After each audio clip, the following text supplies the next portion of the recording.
កែវអូនស្រស់ម្លែងទេចិនរៀមគួចស្នេហ៍តែស្រស់ស្រីបងខំបំភ្លេចទាំងក្តីអាឡ័យទាំងយំទាំងថ្ងៃស្រមៃឃើញតែវងភាំងត្រាអូនបងជាកូនប្រងធ្លាប់ឈ្នះស្នេហាពេលយល់ភាំងត្រាចិនដាស្រពនបុប្ផាក៏កែវបងសូមផ្ញើខ្លួនជីវិតបងសូនបើមិនបានអូនមកឆ្នាំភ្នំបីនឹកណាងសំដីផ្អែមល្ហែមពីរួងបងទុនទិញឈ្មោះតែបោផាស្រី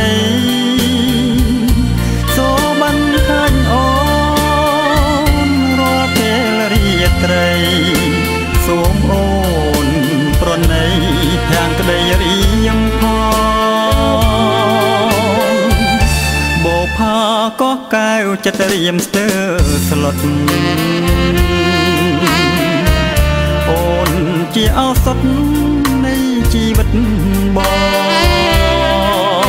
ងប្រាថ្នាបដូរផ្ដាច់អូនជាគូក្រ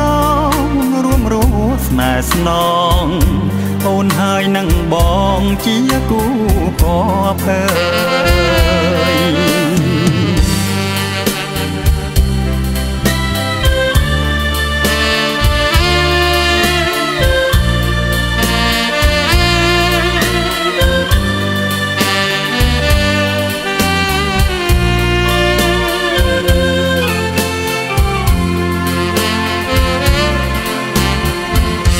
បោផាក៏កែវចិត្តរៀមស្ទើ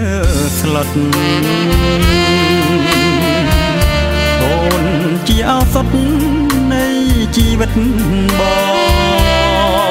ងប្រាថ្នាបដូរផ្ដាច់អូនជាគូក្ររួមរស់ស្នេហ៍ស្នងអូនហើយនឹងបងជាគូកភើ